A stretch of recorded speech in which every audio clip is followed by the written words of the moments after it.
Thank you. Thank you. Good evening, everybody, and welcome to the 2023 Making an Exoneree documentary showcase extravaganza.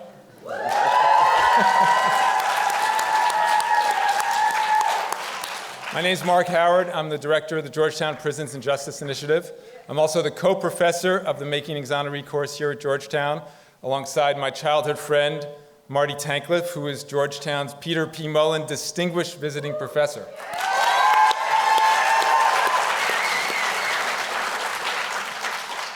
We're here tonight because wrongful convictions are all too common in justice. I know because I was wrongfully convicted as a teenager of the murder of my parents, and I spent nearly 18 years in prison. We're also here because I was incarcerated, and Mark came to visit me, my friend since lovey-dovey preschool.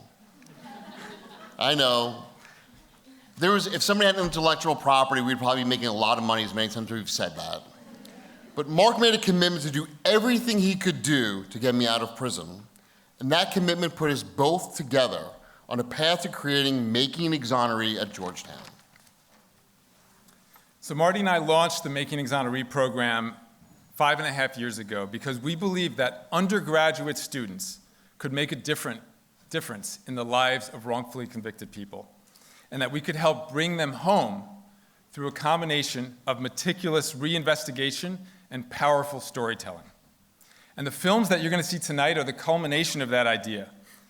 15 amazing Georgetown undergraduates have spent the past several months reinvestigating 5 wrongful conviction cases, and they've been searching for the truth, and they've been working with 5 Georgetown Law students, I should add. And the documentaries that you're going to see detail official misconduct, faulty legal representation, unreliable witnesses, questionable physical evidence, and in many cases, outright lies that have kept these 5 people behind bars for 95 years and counting. Now, I want to say that these documentaries would not be possible without our close partnership with the Film and Digital Media Studies at the University of California, Santa Cruz, led by Professor Sharon Daniel.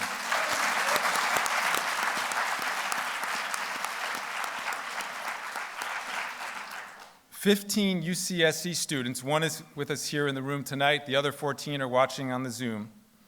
They worked tirelessly to transform our investigations into powerful films that you're about to see, and also websites and social media campaigns. We're immensely grateful to Professor Sharon Daniel, to her TA, Sullivan Goudreau, and the UCSC overall for their partnership. And now we're going to turn to a brief video message from Sharon. Hello, I'm Sharon Daniel. The video you are watching now was shot by Sullivan Goudreau, a student in the Making an Exoneree course at UCSC. These images show my students preparing to make the films that you will see tonight.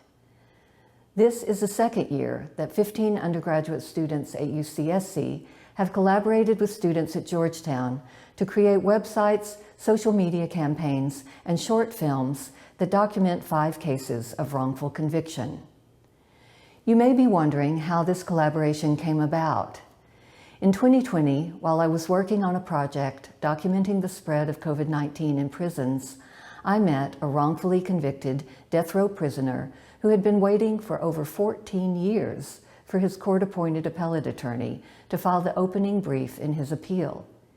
His name is Tim Young. I wanted to find a way to tell his story that might help him find pro bono representation. And then I happened to hear Mark and Marty describe the Making an Exoneree course on the podcast Undisclosed. I reached out and we decided to work together last year on 5 cases, including Tim Young's. It was an incredibly rewarding experience. And this year, my students and I feel especially privileged to have had this opportunity to join the friends and family members seeking justice for Hassan Cleveland, John Kinsel, Billy Pennington, Sarah Jo Pender, and Jamie Snow. We all hope that you will join us in this effort.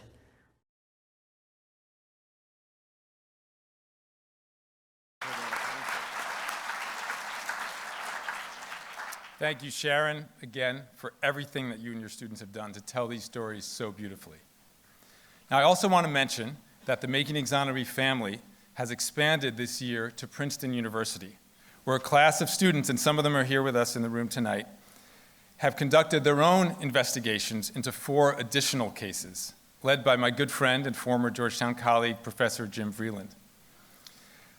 Our larger vision is that, like Princeton has this semester, other universities can adopt the Making an Exoneree model and mobilize their talented undergraduate students to fight for wrongfully convicted people. And at Princeton, just in one semester, the students' efforts have already made an unbelievable impact, and we just got some amazing news just a few days ago. And I'm going to invite Professor Jim Vreeland to come to the stage and to share that. Thank you.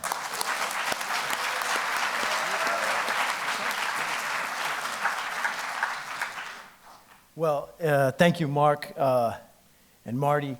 It's a real privilege to be here and share this evening with you tonight. It's always great to be back at Georgetown. I taught here for 10 years, and I watched Mark and Marty build the program up to where it is. Mark actually brought me into prison a few times to teach, to give lectures, and I met some of you in the audience through that. And I just want to thank, first of all, Mark and Marty and your whole team, especially Kate, Nell, Trey, and Ismati. I know you're watching. Anna. It's been such a privilege for us to be able to work with you and bring what you're doing here to Princeton. I also want to thank all of the exonerated who are here, and really everyone who has served time in prison, and their loved ones, their friends, their family, for allowing us to be part of your lives. The criminal justice system in the United States has so many injustices and so much tragedy that you guys have all lived through. And to be part of the perseverance, to witness what you guys have overcome, is just a real privilege and an inspiration for all of us. So anything that we can do to help, even in the smallest ways, we really appreciate. And then, of course, as Mark has hinted, sometimes there are some big breakthroughs. And when we started this, I had Mark up last March to give a talk about what he's doing. The students loved it, the administration loved it, and Mark was looking to expand. It was just a conversation in my basement while we were working out. And then the next thing you know, within less than a year, we had brought the program to Georgetown. I got the wrong... You can't miss Georgetown. We brought the program from Georgetown to Princeton. And yeah, I mean, we were happy to help in any way that we could. We took these 4 cases. But it was beyond our wildest dreams, the news that we got just last Friday, when we learned that after spending nearly 42 years in prison for a crime he did not commit, Muti Ajamu Oseboro was granted parole.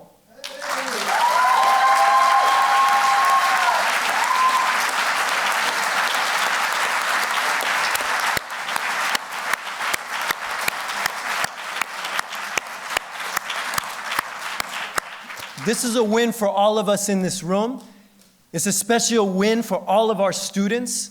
And I do want to point out that I have some of my Princeton students who are actually on Team Muti. Clara and Anna, stand up, stand up. Anna Salvatore and Clara McWeeny.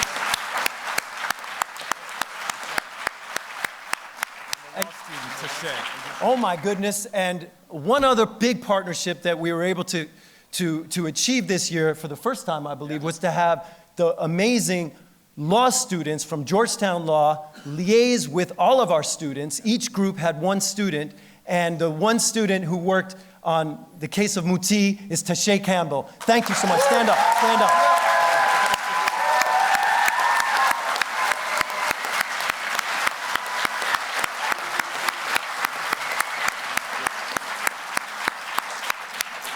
And the students are in constant contact. Muti actually literally just called Anna as we were walking in tonight. And look, there are some technicalities, as there always are in these situations. So he has not walked free yet. However, as he put it himself, the remaining details are speed bumps in comparison of the major achievement of being granted parole. And we are all hopeful that he will walk free within weeks. So thank you all, and thank you.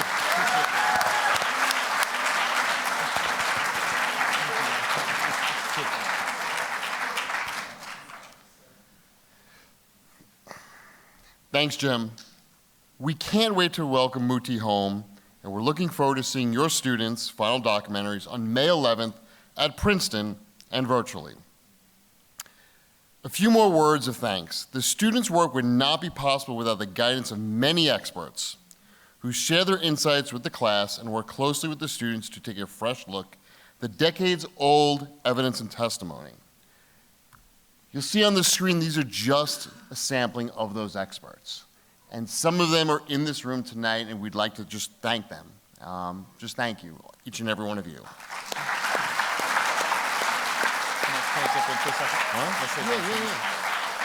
Just to be clear, these are incredibly qualified experts who work for major law firms, who are so well respected, who are top-notch in their field, and they donate their time to work with undergraduate students in their pursuit of justice. It's extraordinary, and we're just so grateful to all of them. Thank you all.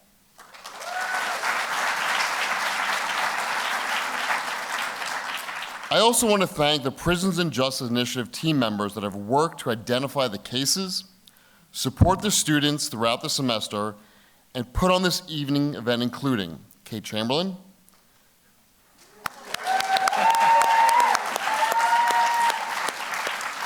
Nell Haney, who's the Nell is our Katzman and our Katzman fellow Anna Margulies.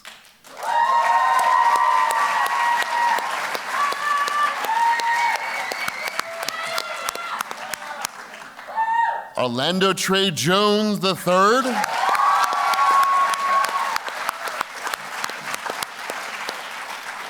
Adnan Syed.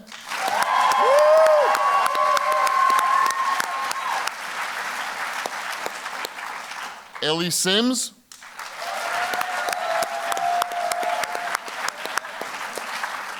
Amanda Lewis.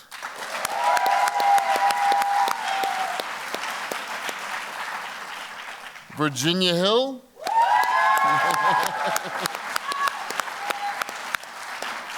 And Evelyn Rupert.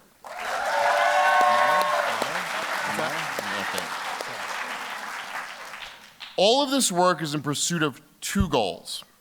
One, to tell the truth, and two, to bring people home. And we've just done that. Since 2018, we've been lucky enough to see 5 wrongfully convicted people walk out of prison. In 2018, Valentino Dixon was exonerated. In 2021, Eric Riddick was exonerated. And Keith Washington was released just a month later. In 2022, Orlando Trey Jones came home. And just a few months ago, Kenneth Bond became our 5th Making an Exoneree prison release.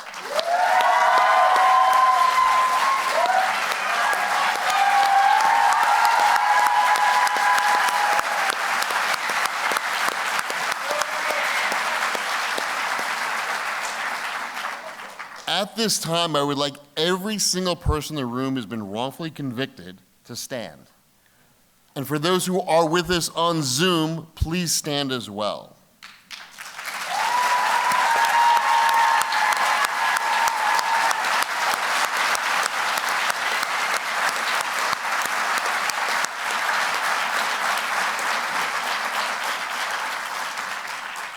I don't know the exact number, but I bet the people who stood up in this room, including myself, is probably over 150 years of time lost. I would also like to ask the families of the individuals whose cases we've worked on to stand, because you deserve a round of applause as well.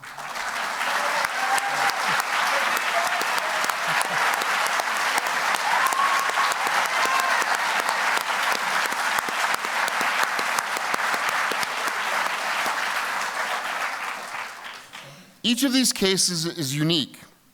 In all of them, our students develop strong bonds with these wrongfully convicted individuals and their families, and offer them a sense of hope.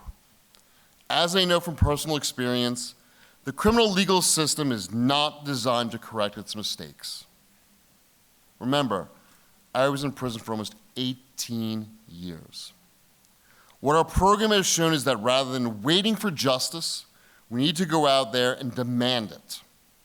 And these stories and these students can offer hope in hopeless situations. Trey Jones, whose story we shared in 2021, and who was just released 9 months ago after more than 37 years in prison, has been able to pay that hope forward to other PJI programs, associates, and key members of the Making An Exoneree program. So I'd like to invite Trey up to the podium to speak.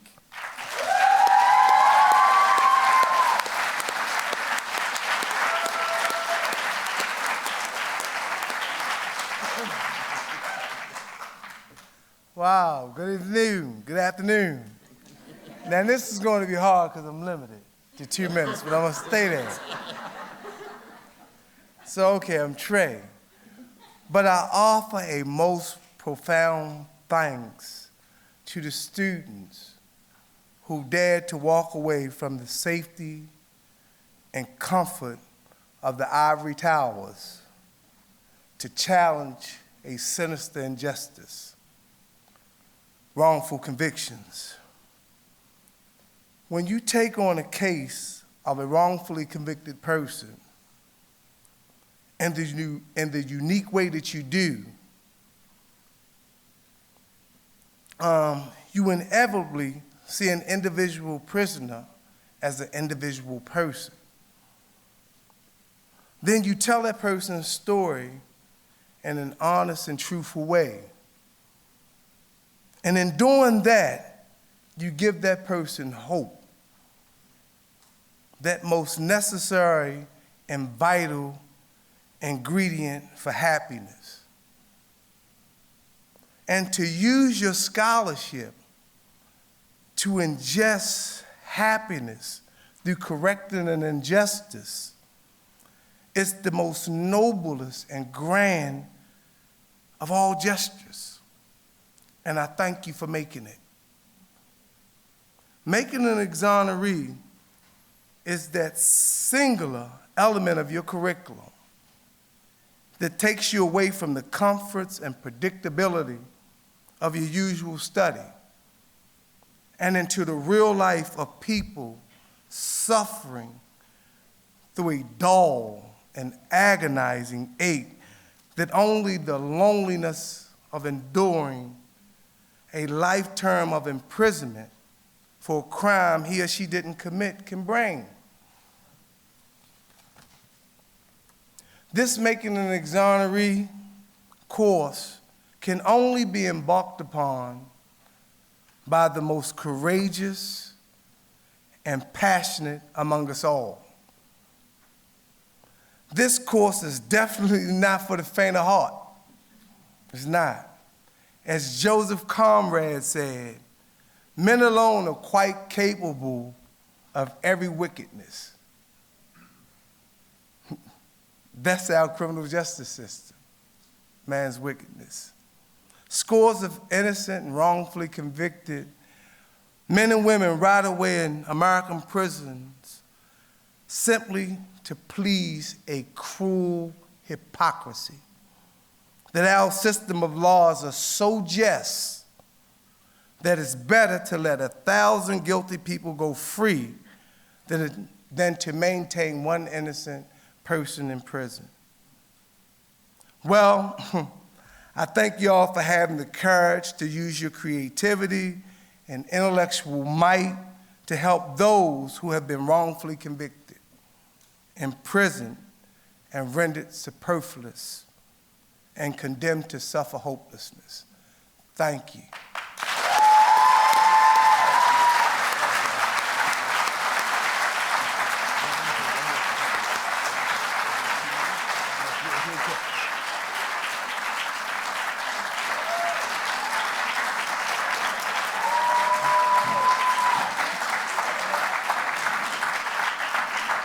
There's also one group of people in this room that deserve a great round of applause too. It's our families and our friends and the PJI staff and the families and the students' families. Because the amount of time that this work takes is countless hours. So Mark and I just want to express our gratitude to each and every one of you, because the work we do, it's not a 5-credit class, it's 20, 30, 40, 50 hours outside of class. So thank you for everybody in here for supporting your children, your spouses, your loved ones, your friends, because this work is rough.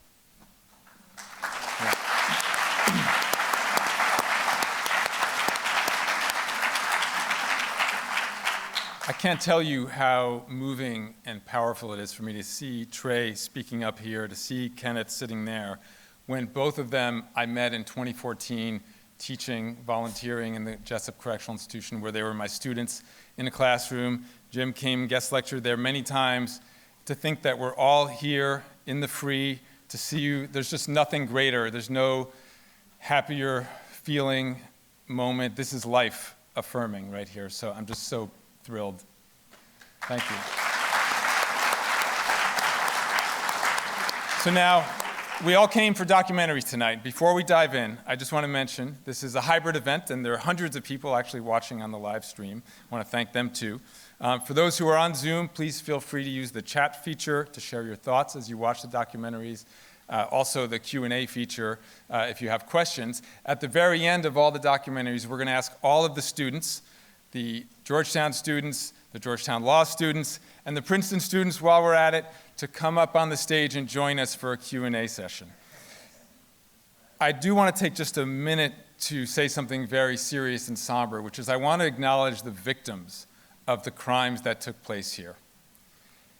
Wrongful convictions are a double tragedy because of the crime itself, but then because the families and the victims are unable to find true justice when the wrong person goes to prison for it.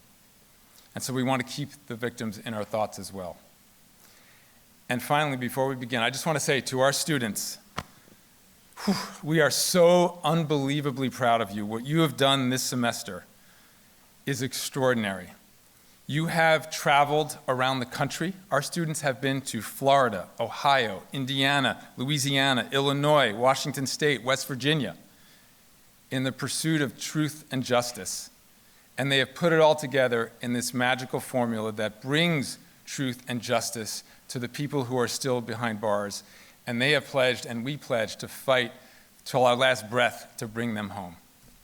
So we hope that this experience, to you, young students, many of whom are about to graduate, that this will stay with you, that it will guide you for the rest of your lives. So now we can begin. I'd like to invite Team Jamie Snow up to the stage.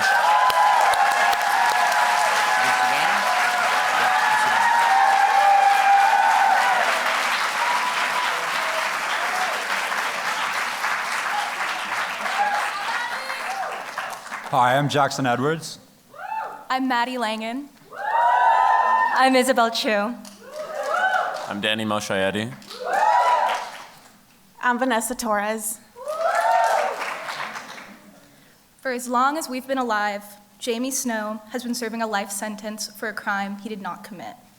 Over the course of this semester, we have had the honor and pleasure of getting to know and work alongside Jamie and his passionate supporters.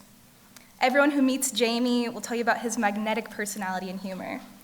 Jamie is a dedicated father and grandfather to a beautiful family that he's immensely proud of. We all consider ourselves incredibly lucky to be friends with Jamie. In fact, our Georgetown day started with a call from Jamie first thing in the morning, and we wouldn't have had it any other way. 23 years ago, Jamie was wrongfully convicted and sentenced to life in prison without parole. Throughout reinvestigating his crime, we've discovered it has all the hallmarks of a wrongful conviction: corrupt police officers, impaired public defenders, coerced witnesses, prosecutors hell-bent on boosting their conviction numbers, and faulty eyewitness testimony. Despite everything, Jamie has remained the kind, funny, loving man that his friends and family speak so highly of. Jamie's supporters are waiting with open arms for his freedom. To support Jamie further and to learn more about his case, please visit freejamiesnow.com. But of course, none of what we've done would have been possible without everyone who has supported us throughout this entire process. Thank you to Jamie's amazing representation from the Exoneration Project, Lauren Meyerskow-Mueller and Carl Leonard, his supporters Tammy Alexander and Ray Wilson, and of course the Making Exoneration team, Jason Flom, David Kim, Jamie Floyd, Kalia Ali, and countless others who has helped us along the way. And in terms of the filmmaking, I want to thank Cata Garcia de la Rosa and Madeline Finkel, who are in Santa Cruz and couldn't make it, as well as, in addition to the film department at UCSC, the Institute of Arts and Sciences for trying to address issues of prison injustice in prisons, and finally, and most importantly, Jamie and Jamie's family for trusting us to tell his story. Without further ado, we'd like to present Unforgettable Lies, Framing Jamie Snow.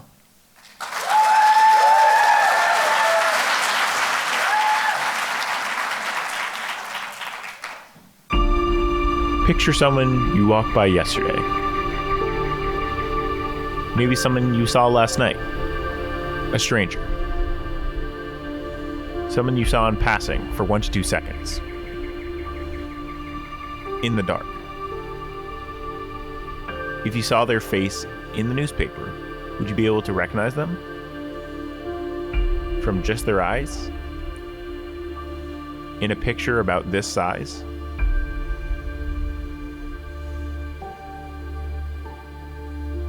How about 8 years later?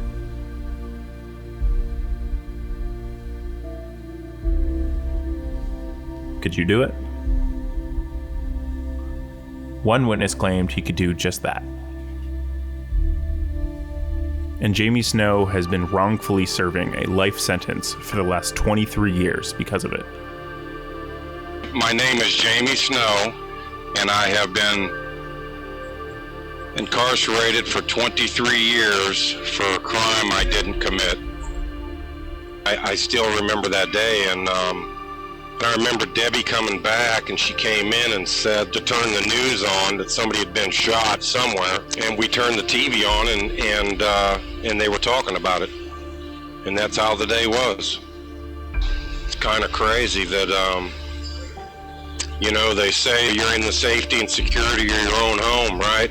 And the safety and security of your own home is, I mean, it's the worst place to be if someone wants to suspect you for a crime, you know? Being at home with family, it's the worst place in the world.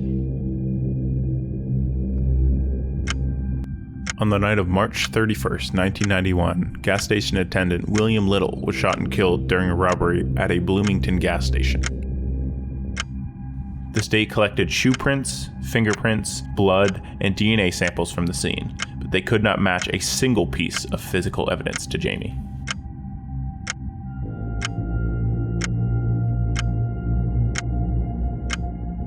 Without any physical evidence implicating Jamie, the accounts of 2 witnesses, Carlos Luna and Danny Martinez, became essential for the state. Unfortunately for Jamie, his lead attorney suffered a stroke that impaired his ability to speak and prepare for trial. Jamie's team did not call a single eyewitness expert to discredit the impossible testimonies of Luna and Martinez. I cannot think of a case ever that was more in need of an expert witness than this one. Luna claimed to have seen the face of the perpetrator coming out of the gas station. Using the hair salon that's in place of the gas station today, this is roughly the view that Luna would have had from his house, 212 feet away. 200 feet is essentially meaning that the face of the perpetrator is going to include a very small amount of visual angle. It's basically, going to be like the size of a pinky fingernail. It's going to be very difficult to discern the various features of the perpetrator. And what research consistently shows is that when viewing conditions are poor, that's when the probability of eyewitness misidentifications becomes greatly enhanced. Luna would later recant his testimony. Martinez, on the other hand, claimed he came face to face with someone with unforgettable eyes coming out of the gas station. These are the two suspects that Martinez picked out from the lineup shortly after the crime occurred. Here's Jamie. Martinez never made a positive identification of Jamie from the lineups.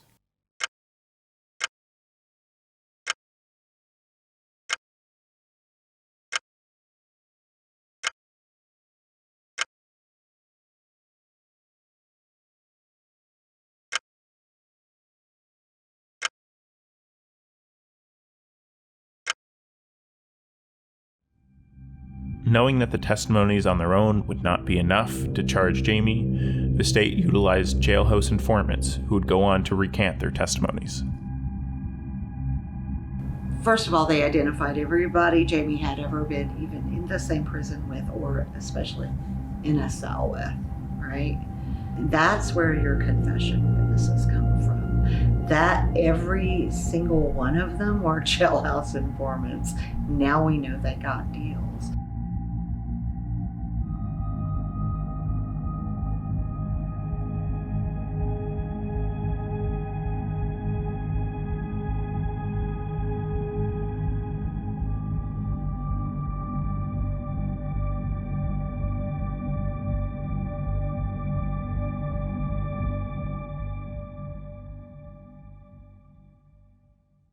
I found the will to survive in my darkest night here in Statesville. It was after I'd been here for about 2 months. I'd lost everything. I'd lost my family. I'd lost every hope, every dream, my identity. And I really didn't want to go on. I made a rope. I put it through the vent in my cell. I got up on my property box. All I had to do was step off, and it would have been over with. But I heard the officer coming down the gallery talking about mail call and was calling people's names out. So, I got down and I turned the light off. I wanted to wait till he left. Sure enough, he stopped at my door and called my name and handed me a blue envelope from my daughter Jessica with a card signed by all my kids and pictures of all of them. And, in that moment, I knew I couldn't do it. I had to live for them. I did not want that to be their last thought of me. And hope and innocence hasn't been what has kept me alive, kept me going. It's love. The love for my family and from my family. A lot of people make excuses to not be there for people, but my dad doesn't give any excuse to try to be there for us no matter what, as much as he can. So I think that probably also speaks to his moral character, I think the relationship that I have with him is really important to me because it's really helped me live my life with a sense of confidence. He was active in our lives. He wasn't just there to, work at home or something. Like, he made a point to do stuff with us all and was a big part of our life. My only remaining wish in the years I have left is to contribute meaningfully to society, rebuild my life, the lives of my family, my kids and my grandkids. And I really have this dream of one day picking my granddaughter up from school and taking her out for any sort of ice cream that she wants.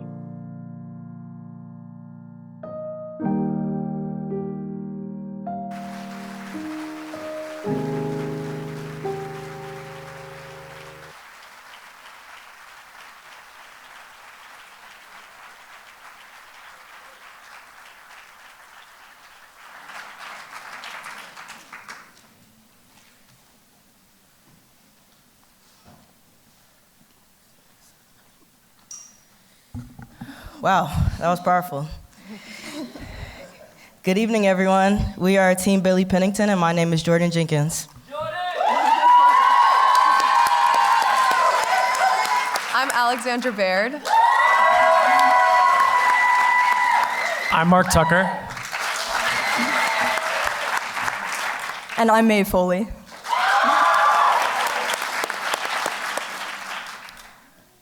"13 years ago, Billy Pennington was a regular 17-year-old boy. He loved playing basketball and having sleepovers with his cousins. His biggest concerns were passing his classes, impressing the girls at his school, and saving up enough money to go to the roller rink. He was a kid who would soon find himself frightened in a jail cell, being asked to make an impossible choice by a lawyer who barely knew him. Go to prison for life, or admit to a murder you did not commit for even the chance to ever be free." This semester, our team has tirelessly reinvestigated the murder that Billy was accused of, and our conviction of his innocence grows every day. We are proud to say we have had the honor of becoming a friend to Billy. The Billy we know tells corny jokes through prison phone static. He gets through his darkest moments through continuous prayer. He never fails to step up for his family, calling into parent-teacher conferences for his son, and planning anniversary gifts for his wife from behind bars. He is a man who wishes to be free, not for himself, but for his family and loved ones, and those he can help with his hard-won wisdom. Help bring Billy home by following our social media, checking out our website at bringbillyhome.com, and signing our petition. We urge you to share a documentary with supporters and skeptics alike to give Billy his long-awaited opportunity to be heard. We would like to thank the experts we consulted throughout the semester, from professors to private investigators to forensic specialists. Whether you appeared in the documentary or provided insight off screen, your expertise empowered us to tell Billy's story. We give the utmost credit to Marcel Bell, Jordan Wilson, and Kahina Wilhite, our UC Santa Cruz teammates who made our film and media campaign possible. Finally, we offer our deepest gratitude to Billy, his wife Taylor, his mother Beatrice, and the rest of his family for trusting us to deliver his story to the world. We are thrilled to present Pleading Innocence, the story of Billy Pennington.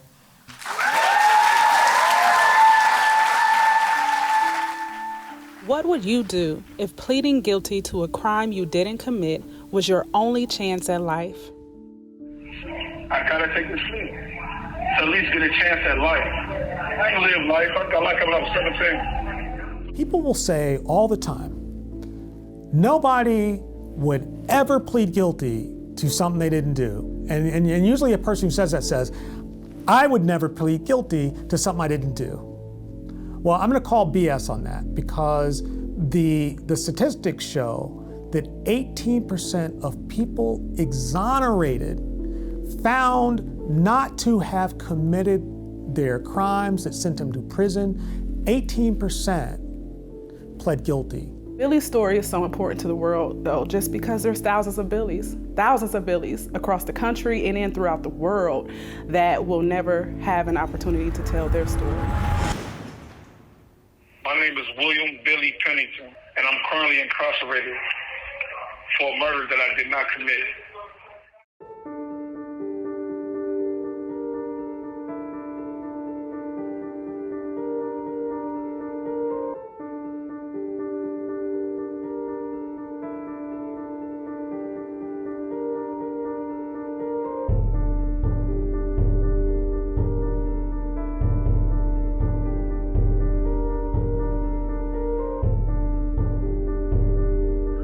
I never denied the pizza robbers.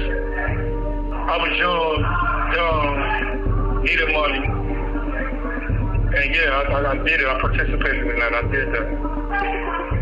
Like, I wasn't a saint, but I'm not no murderer. It was becoming more cutthroat. Every day you can count on somebody to get shot, somebody to get robbed. I kept telling myself I need money. I said, I'm going to just sell dope a little bit more and I'm going to get out. I'm going to get out the street. And next thing you know, I'm locked up.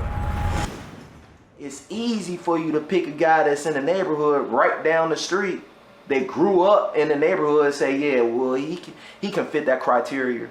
Man, that's every black man out here. It's just overwhelmingly depressing, frankly, that there does not seem to be a single step in this process that is insulated from the negative impact of racial bias. There was one piece of forensic evidence, a shoe print. When the police arrested Billy for the pizza robberies, they took his Nike Air Force Ones. They said his shoe matched the print made at Richie's, to the exclusion of all others. Saying to the exclusion of all other shoes is absurd. I've seen a pretty high rate of error on footwear impressions. So accuracy is absolutely not 100%. How common that treadwear impression is, how common that shoe size is. 10 million people own Nike Air Force One shoes. Only Billy is locked up because of them. There was only one witness. My lawyer, public defender, was saying, if you go to trial, they had a guy saying they seen you do it because they got an eyewitness. You're going to get natural life, and you will never get a chance to go home. Benny Lyles was the only person who placed Billy at Richie's that night. Lyles and Billy were high school classmates who did not get along. Lyles has since admitted he lied. I think it put pressure on him knowing that we had bad blood. If you've been in a little neighborhood and you beefing with somebody, that means every day, like when we see each other, we about to get into it or whatever, and we actually did get into it. We had a brawl altercation. Because now that I'm kind of actually thinking back, for me, it was a little money based, but more so revenge. It was definitely revenge. Definitely revenge.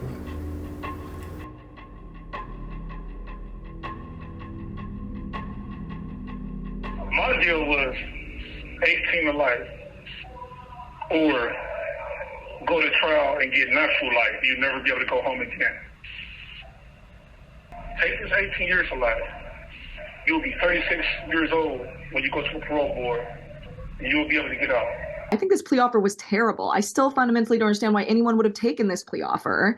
And I definitely don't understand why an attorney would tell you to take this offer. He did tell us that at 35 to 40, he still has some life. And you telling a mother that? And I tried to fire him. I wanted to go to trial, but he convinced me to take the plea. Do you have to pay with your life because you don't have finances to pay for an attorney to help fight for you? I feel like any of my family members that ever caught a case, no matter what it was a cop-out. Because we don't have the financial aid to fight it. So we just get the best you can out of the worst situation. That's the motto. You take a plea. You take a plea.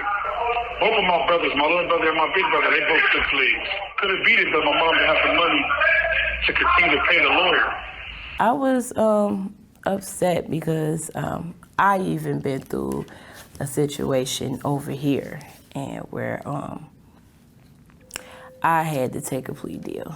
So I had to sit down and eat my case up because someone to blame something on me. I done had it done to me. I feel like they hurry up and try to close the case, you know what I'm saying, and just throw you to the wolves. This is not right. The law is definitely made against us.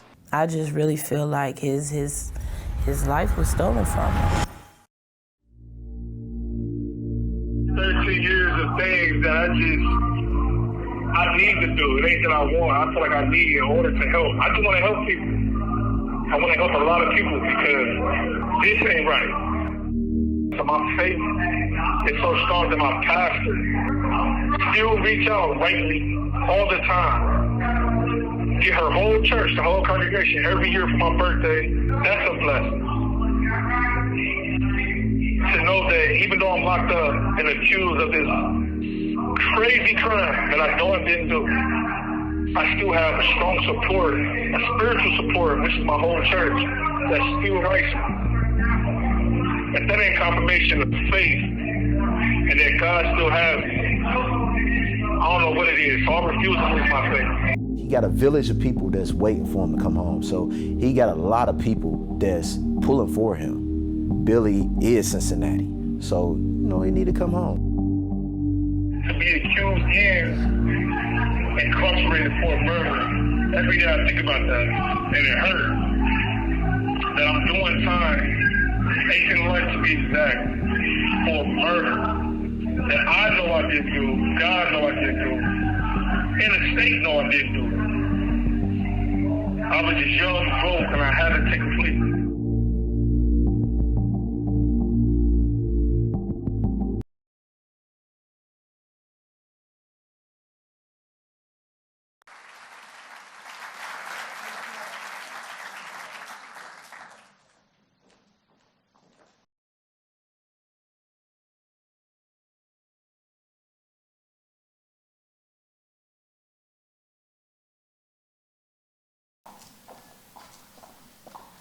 Hi everyone, I'm Daria Farman-Farmayan. I'm Jasmine Donahue-Oziar. I'm Alicia Orbach. And I'm Kyla Osborne. And we're Team Hassan Cleveland.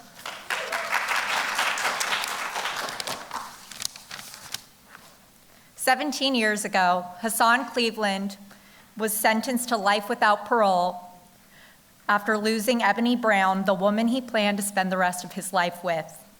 Hassan's attorney discouraged him from testifying at trial, so Making an Exoneree offered him the first chance to tell his story, not just for him, but for Ebony. Getting to know Hassan this past semester has been the most incredible experience of our lives. Hassan is fiercely intelligent, compassionate, goofy, and in his mom's words, he's just a big teddy bear. Against all odds and despite his circumstances, Hassan's energy uplifts everyone around him, making you feel at home. He asks Alicia about her ballroom dance competitions and wants to learn how to dance.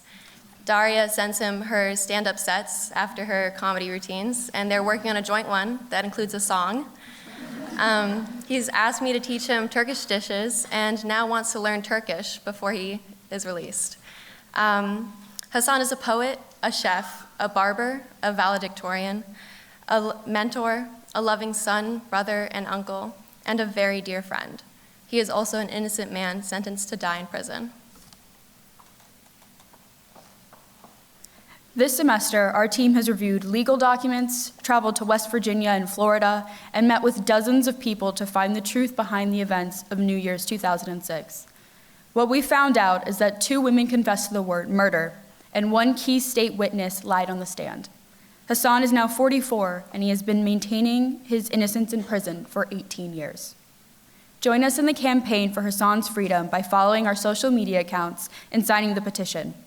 There is so much more that needs to be done in Hassan's case, and we cannot achieve justice without your support. Hassan deserves to have his story told. We're so honored to everyone who supported us throughout this process. First of all, thank you to Andrew, Andrea, and Raven at the UCSD team who made this documentary so beautiful and comprehensive. We would like to thank Hassan's friends. William is here tonight. The experts who took time out of their day to speak with us about the case, and everyone from the PJI team. Most importantly, however, we'd like to thank Patrice Alexander and Lamar Cleveland for welcoming us into your home and trusting us with the honor of telling your son and brother's story. Your love for Hassan has inspired us to keep going despite the challenges that we have faced this semester. And finally, thank you to Hassan, who has been a dear friend to all of us throughout this process. You deserve to have your story told, you deserve to be free, and we are so happy if we can play even a small part in that process.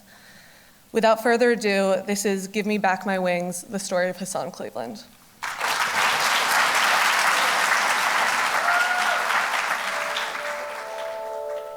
2006 was supposed to bring a fresh start for Hassan Cleveland and Ebony Brown. Instead, it brought an end to her life and his freedom. The night of 2006 New Year's will always be the biggest regret that I had in my life. My name is Hassan Cleveland, and I was convicted for a crime I did not commit. In the early hours of New Year's Day, 2006, Hassan Cleveland went to the local bar in Morgantown, West Virginia to pick up marijuana from Danielle Hilling. When he arrived, he found Danielle and her sister Nina Jefferson drunk and high, starting fights outside of the bar. Hassan, the only sober one in the group, stepped in and reluctantly took them back to the apartment he shared with his girlfriend Ebony Brown.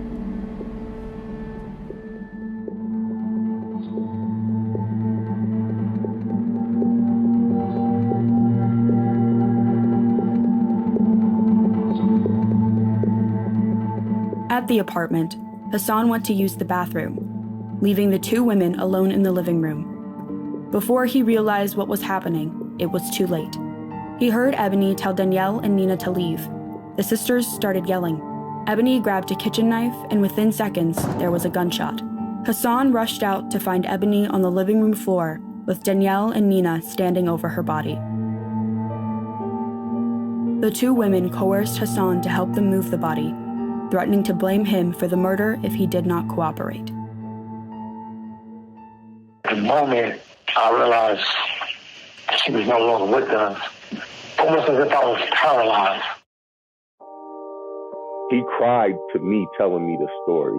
You know, every time he revisits that initial, when the gun shot and him coming back into that room and seeing her laying there, he said he broke down, started crying, grabbed her, was yelling her name.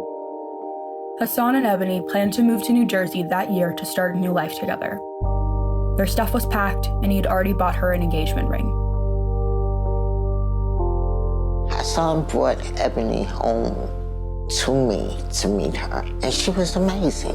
He came to see his mom, and he brought the woman of his life with him. I would trade everything to have her back. I love her to this day. Like, I will always love her. They were friends. They were friends first, you know what I'm saying? Like, that was his girlfriend that lost her life. And then to be charged, like, on behalf of, you know, his girlfriend not being here.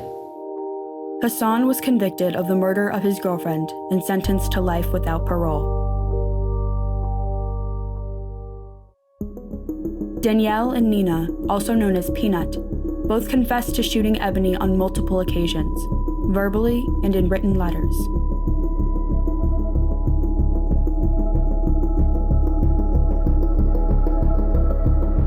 Their narrative that they painted to the prosecution, to the police, was that Hassan was the shooter. Their confessions, though, illustrated that they knew and obviously understood that they were the ones who were responsible. It is pretty noteworthy that he has maintained his innocence for 17 years and that the two other people involved haven't.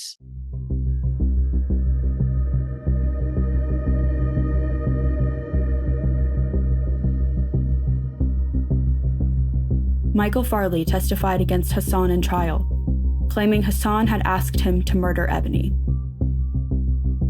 Michael Farley's role in this, he came out of nowhere. The Farley kid is a known informant. He's done ratted on people, made stories up on people. Michael Farley was offered immunity, offered deals to make up testimony against Hassan. In 2009, Farley recanted his statement to private investigator Mitch Barton. From what he told me, Hassan never asked him to commit the murder, which is one thing he testified to. They threatened to charge him with accessory and/or the murder itself.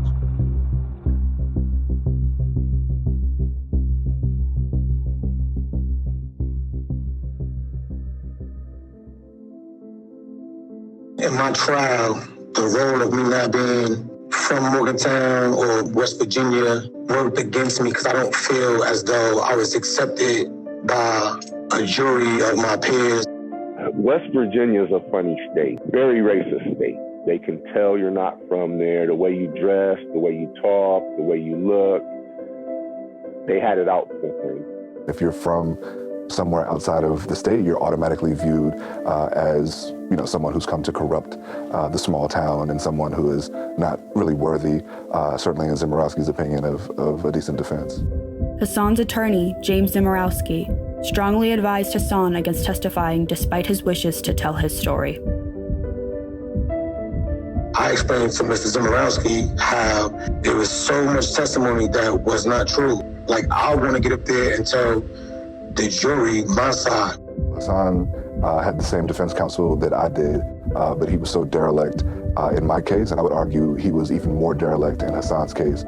This seems like a case where there could have been a real injustice. I mean, what is his sentence? Life without parole for being an accessory after the fact. That's a death sentence. I just want the world to know that this is a good brother that deserves an opportunity to live his life and be able to return to his family. He's like a superhero, just, for the fact that, he's always in high spirits. Genuine, what you see is what you get. He wears his heart on his sleeve. He will look out for anybody. I've seen him stand up for what he believes in, so I only can look at him as a stand-up person. He's like a diamond, all the rough ends that can sparkle, like he got so much in him. I believe that him free, you will really get the chance to see what he can accomplish. He's gonna walk out of there. I just pray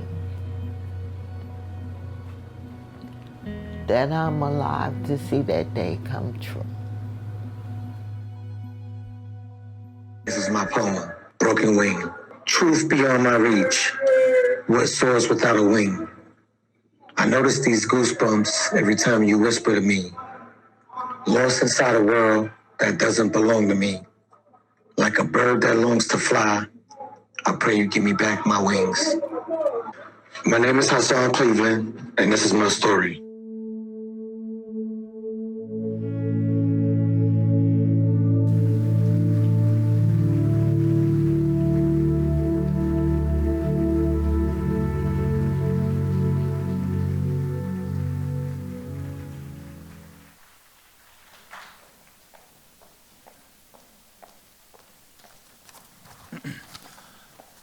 Hello, everyone. My name is Justin Cassera. These are my teammates, Jack Healy, Claire Kim, and Max Demers. And together we are Team John Kinzel. When we first traveled to Louisiana to meet John, the guard outside the prison gates asked us who we were there to see. We quickly replied, Mr. John Kinzel, K-I, and only to be interrupted by her as she said, "Oh, I know him. Y'all here to get my boy out?" I know he's innocent. There ain't no way he did what they have him in here for. We wish you could hear directly from John, but Louisiana won't let him be recorded in any way. So we would like to tell you who John is. John is a loving brother, father, and grandfather, a gifted craftsman because he makes jewelry for his loved ones. He has a great sense of humor and had us laughing for most of our visit. John's story is about a young girl named Alyssa who watched the legal system turn her lie into an injustice.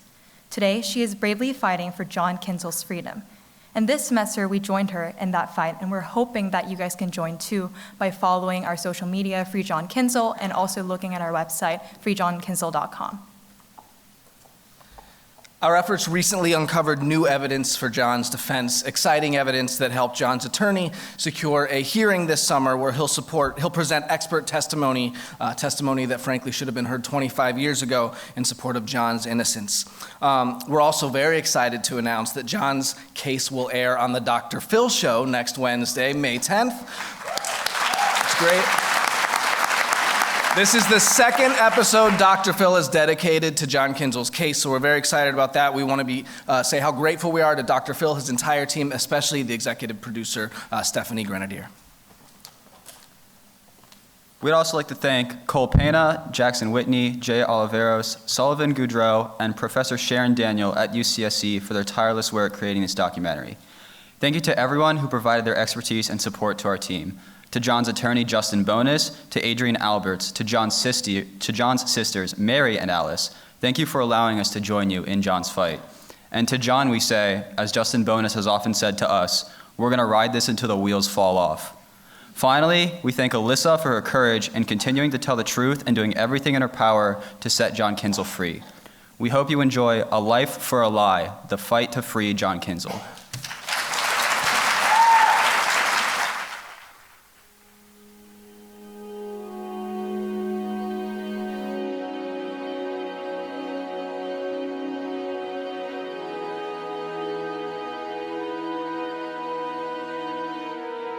For the better part of 2 decades, I have tried to tell my truth. John never sexually assaulted me at any point in my life.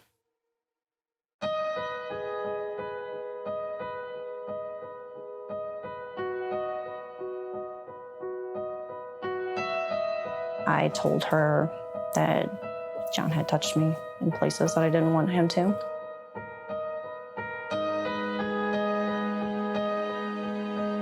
John didn't do this to me. It was all a lie. I just wanted him away from my mom.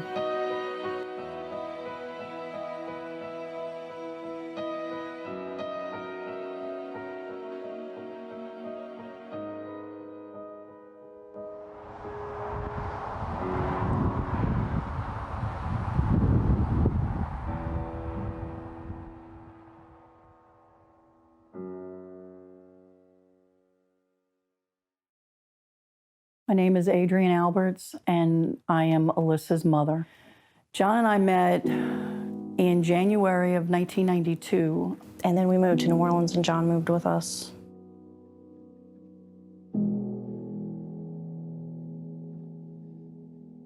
At some point, my mom and John split up. John would call, he'd get drunk, and he'd call and he'd leave messages on the answering machine at all hours of the days and night. It was constant. She's like, I don't like the way that John treats my mom.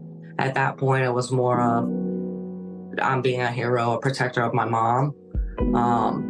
But she just basically said she wanted him out of their life.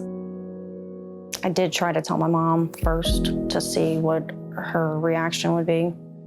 Like, I guess I told her that maybe he would stay away. And she said, John touched me. And I said, what do you mean he touched you? Oh, I just thought you might want to know. And she walked out. I didn't even know she heard me. So I went to the counselor and I told her, and there was the result that I wanted. You know, maybe if I tell them this, John will go away.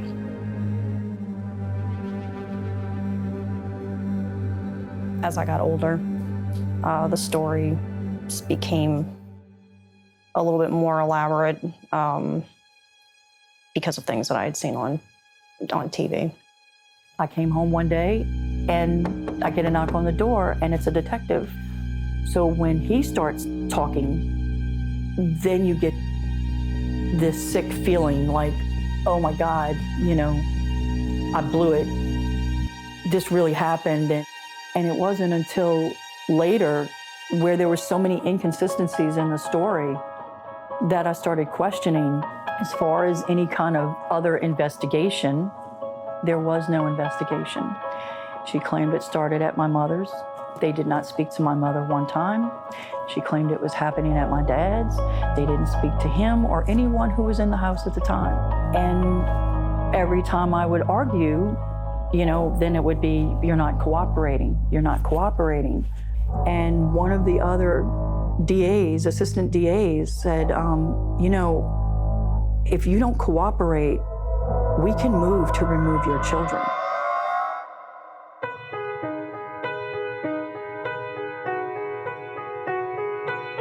My sister, Janet, had died of cancer, and so they allowed him to come home for 3 days.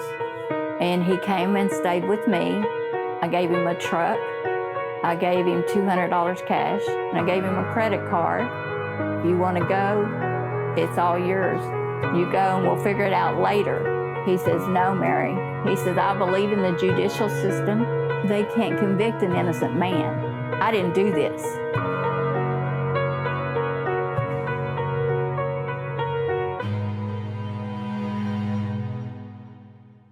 now you have Alyssa, and then you have all of these adults that were around her, like her grandfather, her mother, that, you know, would have been able to basically eviscerate Alyssa's testimony on her own, because she was all over the place. Her testimony was not credible.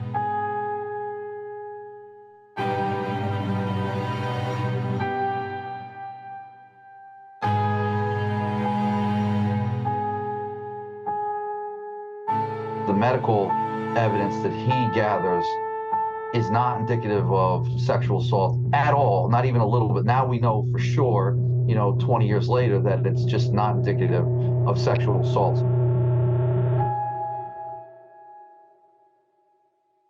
And I told her, I said, I can't go through with this. I don't want to testify. I said, John didn't do this to me. It was all a lie. I just wanted him away from my mom.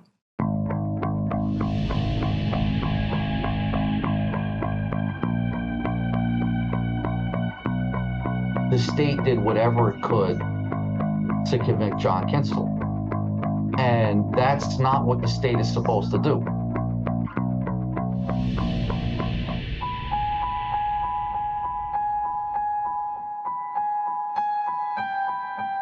I went to the reception area, asked to speak to him, and instead of me being called up, he came down. He asked me what I needed to talk to him about, and I told him that I needed to speak to him about recanting my testimony. And he said, you know, I can arrest you for perjury.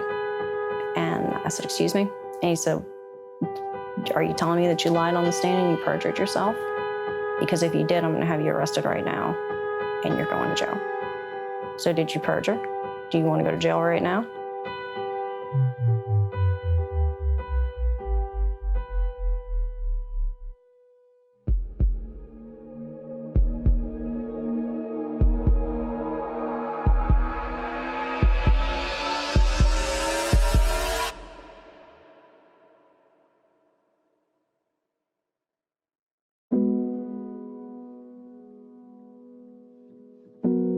I just want to support her. She really wants to help him. She's done everything that she can do, and they just keep slapping her in the face, basically, and shutting her down.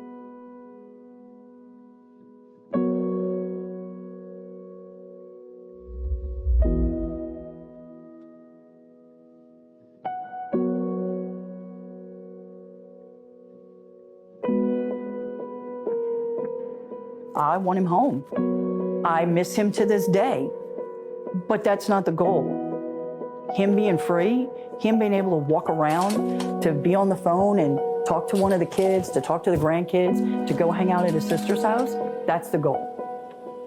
He has missed 26 years of everybody's lives. To this day, I do believe in John's innocence because I was the victim, supposedly, and if I'm saying he didn't do anything to me, then he has to be innocent. There's no other way around it.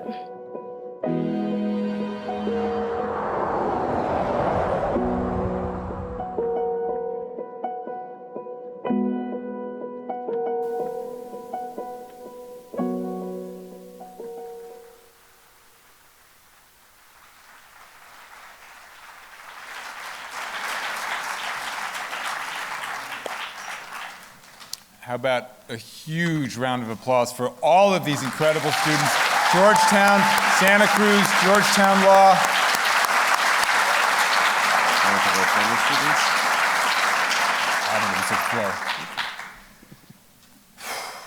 I don't know about you, but I'm filled with both anger that these situations exist, and they exist everywhere, all over the place, but also inspiration that we have a young generation of students, and we have a lot of our former students who've come back here, who've participated in other past events and worked on other cases. Why is it that we need young people to fight for justice when we have a system that's supposed to be about justice that's actually creating injustice, as we've just seen? We have a tradition with this event, which is that we try when possible to get statements from people in prison. We have one live from the phone. We have Jamie Snow, who's calling live, and who wants to share a few words.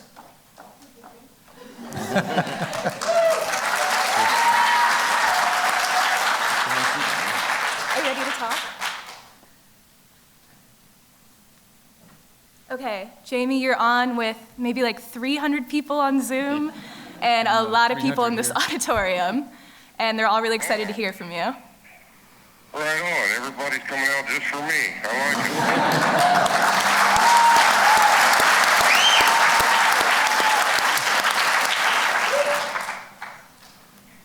How is everyone?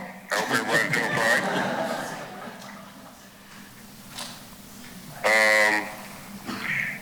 I don't really have a whole lot of time, but I really just wanted to just take a moment and thank everybody that's involved in this thing.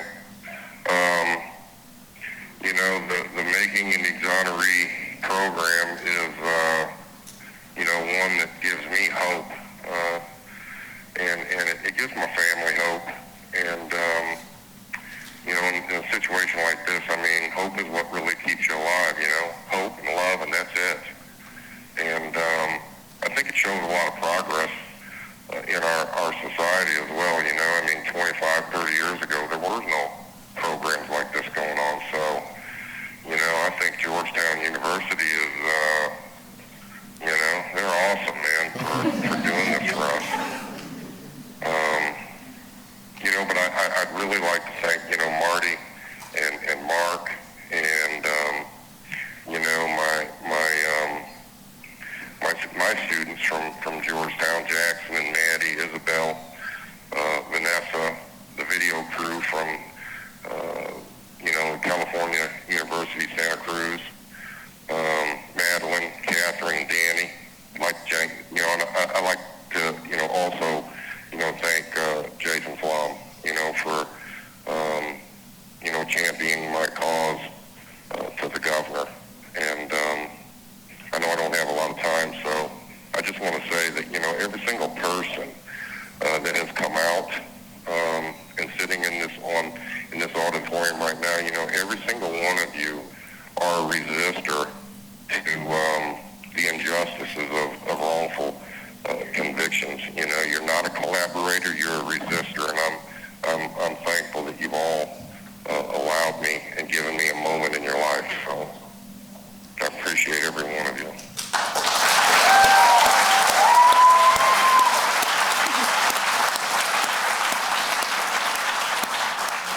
Thank you, Jamie. This is Mark. We're going to do everything we can to bring you home. Thank you. I really appreciate you guys, I wish you all, safe trips home and nothing but blessings. Thank you, Jamie. We have Hassan Cleveland next, if you want to stay on. Hassan is going to share a few words from West Virginia. Hello, my friend. It's a lot of people. Hello. That was Turkish. That was Turkish. Jasmine's teaching me Turkish. Hello, guests, family, and friends. My name is Hassan Cleveland, and I'd like to take this time to express my extreme gratitude and appreciation for the Making an Exoneree program. Without it, I doubt my faith in the system could have been restored. With it, I feel hopeful, inspired, and supported by such a wonderful group of people who not only dedicated their time in pursuit of justice and freedom and to help exonerate those of us who have been wrongfully convicted. I would like to talk about 3 standout students who've helped change my life: Daria Farmian, Alicia Albach, Jasmine Donahue Ozia. And, these amazing young women have worked so hard, dedicating themselves, making sacrifices, doing the footwork, the research, the necessary that changes lives. They become friends, they became family. Through their honest effort and diligence, these young women have garnered my trust. They allowed me to be vulnerable, which I believe is a key component within the program, is having trust. The trust you build with your team and those who fight for you.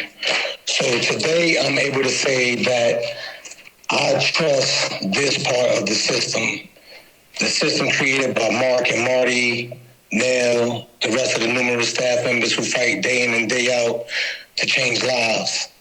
I trust that tonight you all will be inspired in your own way to advocate, support, and help Making An Exoneree. And before I go, I'd like to give a special thanks to someone who has demonstrated the true meaning of friendship and brotherhood, and that's my brother forever, Brian Ferguson. Thank you so much. He's standing up.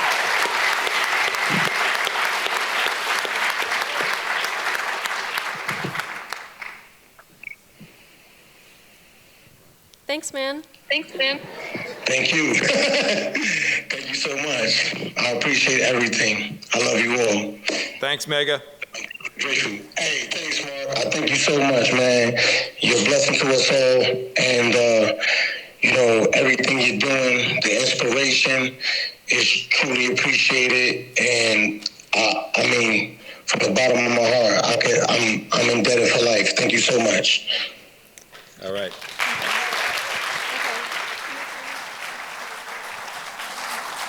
And now for the other cases we covered, we have from John Kinzel, we have a written statement since he's unable to call or to have us record any of the audio from his calls. So, Jack.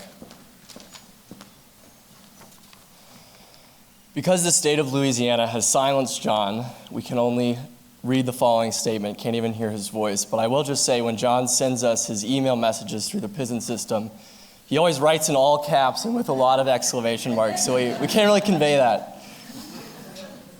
I don't know where to start, I'm quoting now. Because if not for what everyone involved has done, I would still have no hope. Just one more number behind the wall. When everyone first started, I was like, here we go once more. Some of the same old things. Then I met everyone and they ran things to me of what they were going to do, who they wanted to talk with, and really put forth 100% of what they said. And I found hope once more, something that was gone for many years. Now I see the light at the end of the tunnel, where before I meet Claire, Justin, and Jack, the tunnel was blocked off. And all they have done is for someone they don't even know. We just don't see this much anymore. Now I can plan on getting my life back and dream of the future. Get to know my kids once more. Meet my grandkids, all 16 of them. Walk in the woods and just listen to the quiet, something that is unheard of in prison. Then after all, I want to build a friendship with everyone involved, because if not for all of you, I would continue doing this death sentence by incarceration. I can't thank everyone enough. John K.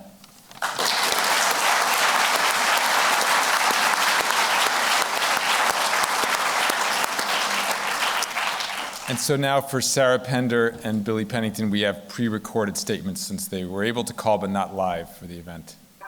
Hey everyone, this is William Pennington. I want to give thanks to everyone that was involved in my case, especially Mr. Marty and Mr. Mark, and all the students that put in the real footwork and hard work and dedication and to get my story out there. That itself was the blessing. The best news I had so far. When they came from the day one since they started this case, I've learned more about my case than I ever knew.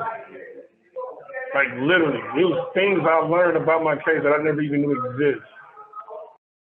Witnesses, statements, cell phone records, things that I've been wanting, things that I've been thinking about. I could say everything that I did want, I got, and everything I didn't know was so much use and help. Like, they made a big impact, and I feel way better than I did. And to have these students not only do the work, but really put the story out there the way it's supposed to be. Because to be the only one knowing you innocent is very hard, versus a whole team behind you.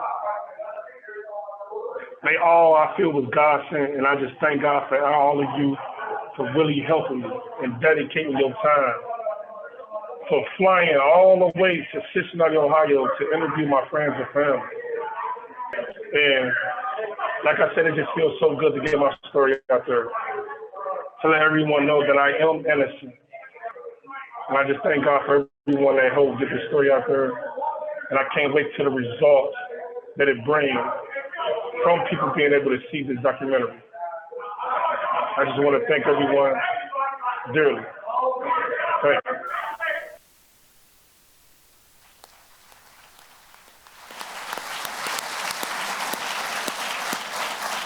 And now we're going to turn to the Q&A portion of the event. I'd like to ask all of the students to please join us here on the stage.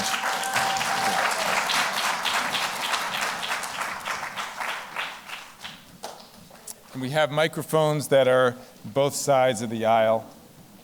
And please feel free to line up and ask questions.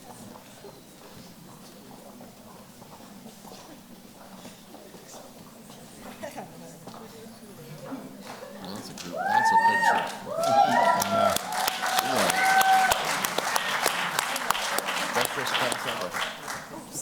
Sorry, wait.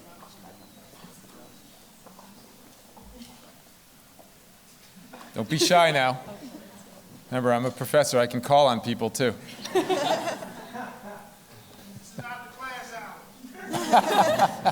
Yes, over here. Very impressed with the event tonight. I'm curious, when you're visiting, this is for anybody, when you're visiting in a prison, do you interact with any other prisoners and any other stories about giving hope to somebody else so you're not even working on their story? We had a similar experience, but I will say we worked with Hassan's case with the West Virginia Public Defender Service, and the only other interaction we had in terms of other people of innocent cases was their excitement and to learn and be part of this program now, to submit cases for future years to be part of the program, because there are so many people who are wrongfully incarcerated. And so I think it did give hope just by getting the word out there. And I can say on our end as a program that we started out this program 5 years ago looking for cases of wrongful conviction, and now we get flooded with them. Hundreds and hundreds of letters from prison, of emails from family members. And that's why we want so desperately to be able to expand this program, to be able to help more people, cover more cases, work with more great partners and universities, because we need to be doing this work. There are so many people suffering, languishing in prison for crimes they didn't commit, and so many incredible, dedicated young people who want nothing more than to dedicate their lives to this cause. Hey guys. So first of all, I just want to say that that was amazing, and you guys are amazing. And I've been doing this for 12 years now, and you guys are just such a breath of fresh air every time I get to do this. It reinvigorates me, and I love working with you guys, and you're just absolutely amazing. Thank you guys for taking up the cause. And so I guess I have two questions for you. The first one is, what made you guys want to join this class? What made you passionate about wrongful convictions in the first place? And the second one is, what in the investigative parts did you guys want to wish that you had known more about, or something that we could have talked to you guys more about or done better so that we can do it again next year and even better?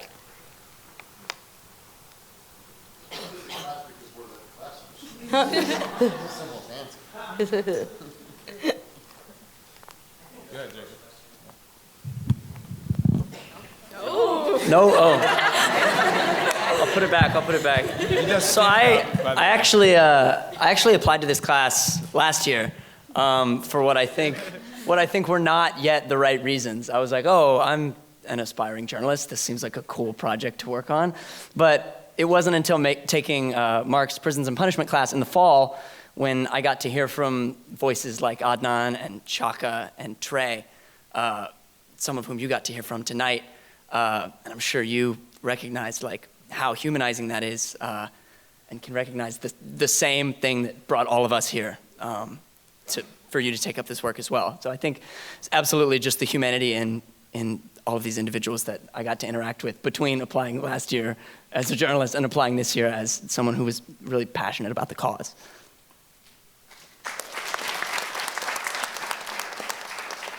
I would also add, I have kind of looked into and researched the criminal justice system for a while, and I found during my the fall semester, I did a lot of research writing my thesis on this type of issues, and you just see so many people and stories turned into like statistics, and it feels like super dehumanizing and like you're isolated from the people themselves, and this class is the exact opposite of that, so that's really kind of what drew me to it.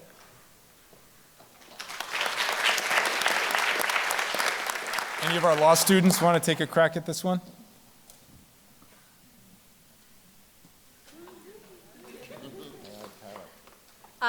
Okay, hi.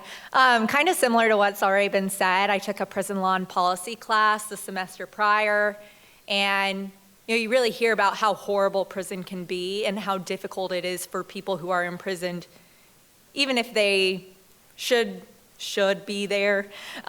So people who are wrongfully convicted, is even more disheartening to hear that they're dealing with this. So that was a big contributing factor for me.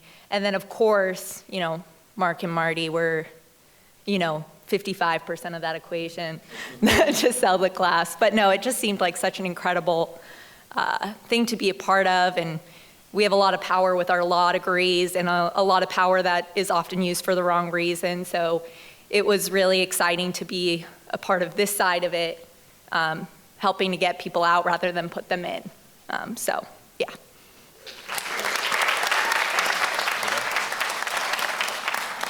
Hello. I have a quick question. So I just want to know what you guys learned from this journey, either about the system or about yourself, and then how do you plan to take that lesson with you? And then also, I just want to ask if you guys can open up this class to public policy, grad students, so I can sign up.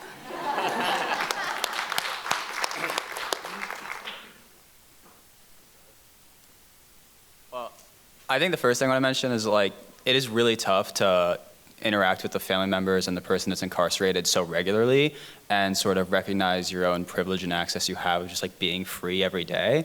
And I think that I struggle with that a lot early on, especially. My girlfriend can attest. She's looking at me right now. I think dealing with that early on is really a struggle, and it shows that it's not really for the faint of heart. But once you are able to find a way to live with that and deal with it day to day, you realize how fulfilling the work is and how you just want to get up every day and keep, fighting the good fight. And for that, I'm really happy I took the class.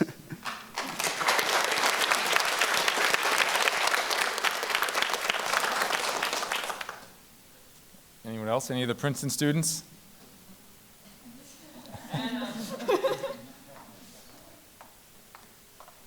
Yeah, I think one of the things, I guess I shouldn't have been surprised by it, but was how much I learned, not just, I think we think of when we take class, we'll learn things. And this is obviously in a more non-traditional sense, but Muti especially, as you'll come to see on May 11th, hopefully, is really an imparter of wisdom.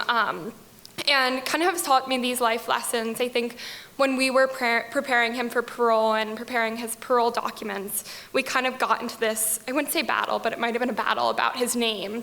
And he underwent a legal name change that the prison does not recognize, but he is Muti, and that is what we call him, and that is what he wanted to go by in his parole documents.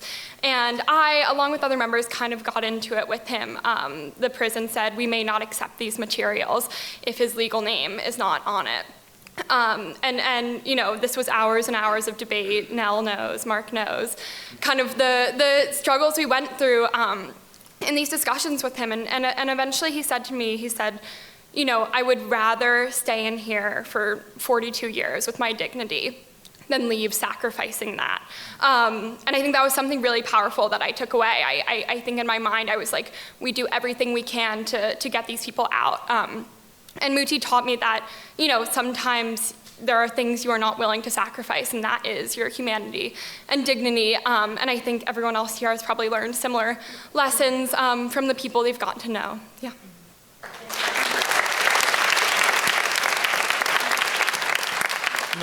I'm going to turn here, but I just want to add that I know you might get the impression that this is a one-way street, that we have students who are, saviors and trying to get the people out of prison. But this goes in both directions. This work, this relationship, these connections that form give as much to them as it does to the people inside. And I know this myself, having been through it with Marty, how much I gain having been through it with Trey, with Kenneth, with others. This goes in both directions. We are provided so much just strength, resilience, lessons, wisdom from incarcerated people, and I want everyone to know that and to appreciate that these students have all grown this semester, not so much from us and our class, but from the experience of interacting with a person behind bars. Yeah. Hello. I just wanted to ask, last week Georgetown hosted the renowned scholar Angela Davis for a lecture on imagining abolition. And so I was curious if throughout the semester, any of you have any sort of reflections on this idea of radical abolition and how this class in particular gives you the opportunity to put scholarship into practice in a way that I'm sure many other Georgetown students do not have the opportunity for.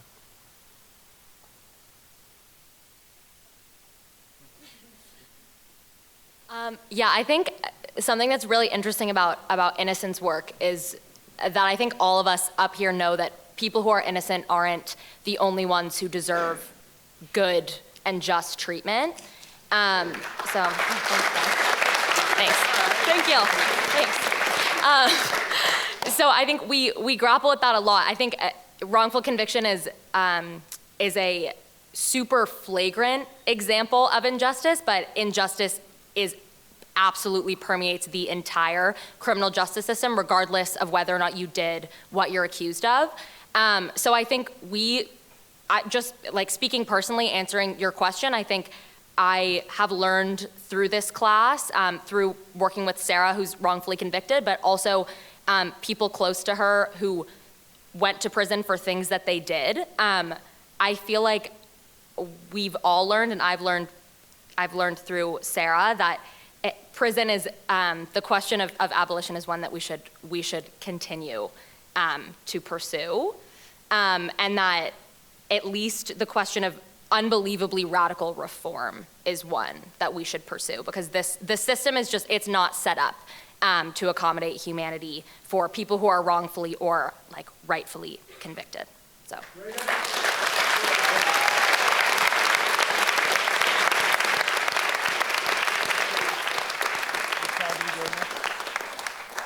And we'll have two last questions. Oh, no, over here. Yep. That mic. Hi, thank you. Thank you all. My name is Mike Higgins. I'm an alumnus of Georgetown before many of you, or maybe all of you, were born.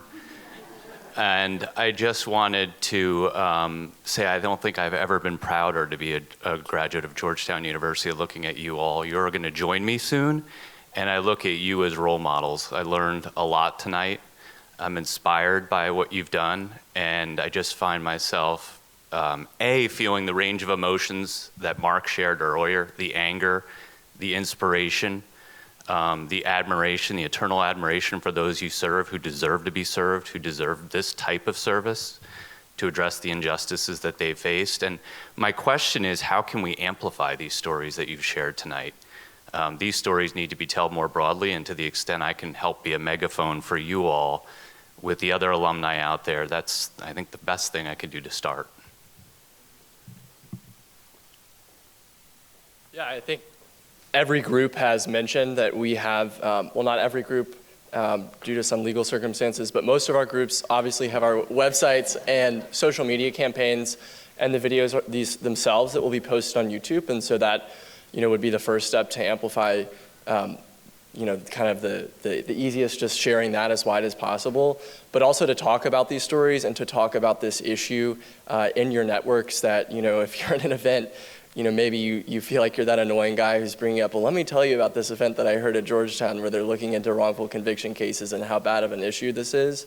A lot of these stories, I think one thing that I've learned is that there's often one person behind each of these stories who has been kind of screaming, or what feels like screaming into the void for many years before anyone else, before someone like us or this program listens or even reads an application to something like this at the Innocence Project. And so just being someone who is talking about the fact that this is going on, is talking about, you can talk to Mark about donating your time or your money, I'm sure, but I'll leave it there.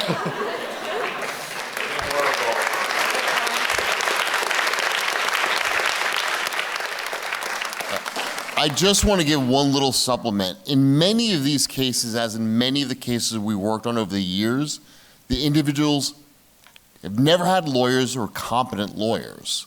And that's something we need. Just like we learned in the last week, a case from 2019 of John Brookins, with the help of Adam Deutsch and the students who worked on the case, a major law firm has now taken on John Brookins' case, who's been in prison for almost 30 years. So in this class here, and a lot of the other ones, we just need good, competent lawyers.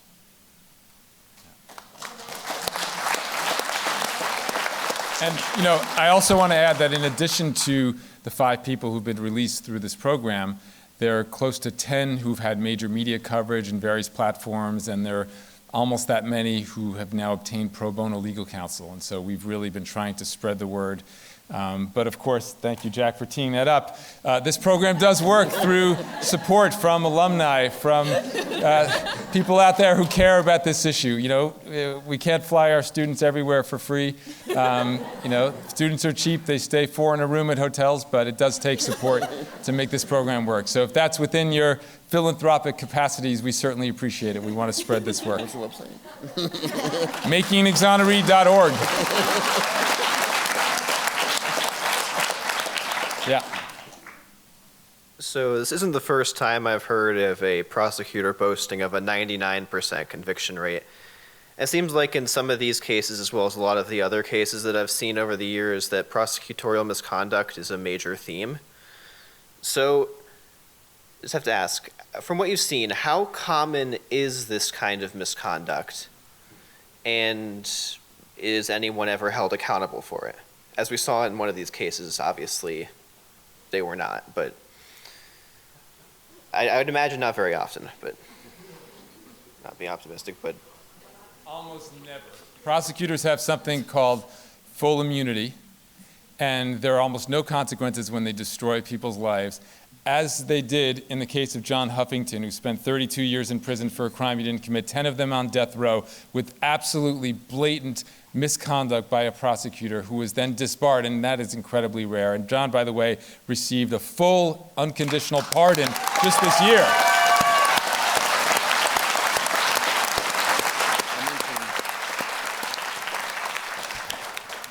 I'll just mention one case. If you look up the Michael Morton case, Michael was a man from Texas who was in prison for 25 years because the prosecutor committed a Brady violation. Eventually, that prosecutor was charged for that. You know what his sentence was? 10 days in jail.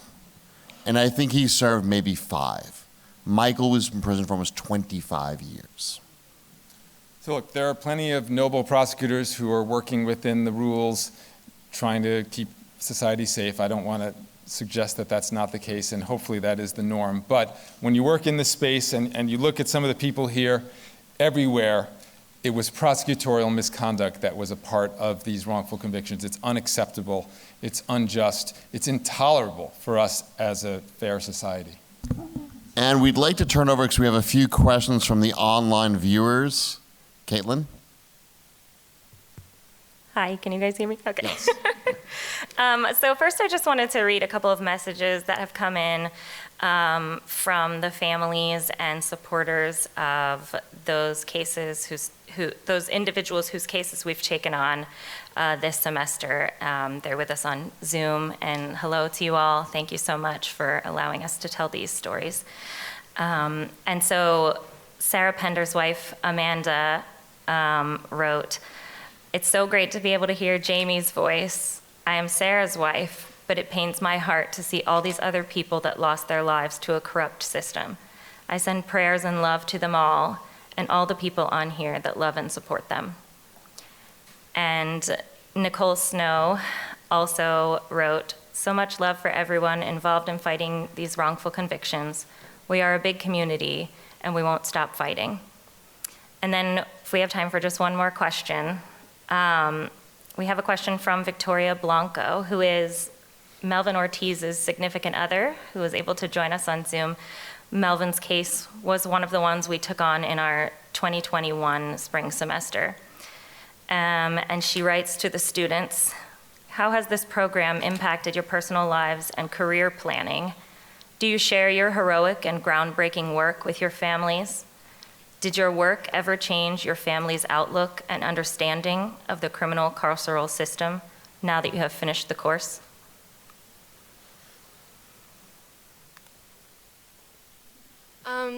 If I were to describe Making an Exoneree in just a few words, it would be you become family. Hassan's family is, in fact, my family, and his friends are my friends.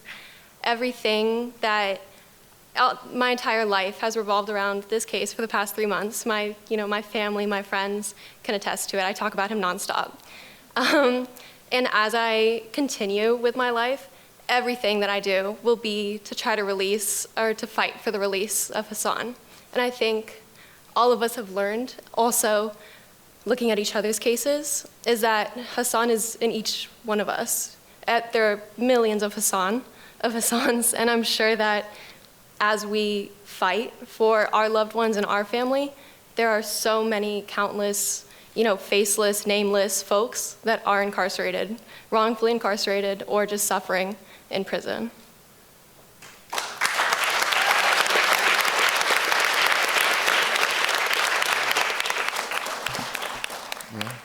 So there is one person that a lot of the students have gotten to know over the years who I just want to thank personally. Adam, please stand for a second.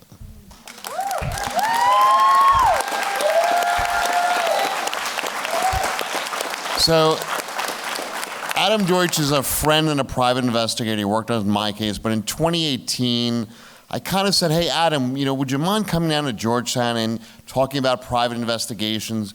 Not really letting him know what this case involved. And it wasn't until the night before that I think, some of the students emailed him a list of 10 or 20 people, said, can you find these people? And Adam was, I think, taken back a little bit because he thought these were mock cases we were working on. And he learned very quickly when he came to class and he spoke to class and he stayed for a few hours that these are real cases with real people with real impact. And Adam has been part of this program from day one, and I think our students would probably acknowledge that Adam has been instrumental in a lot of their work at Princeton too, and I think it's something that he will forever change the lives of people to come. And like I said, John Brookins, I know, will be home because of Adam.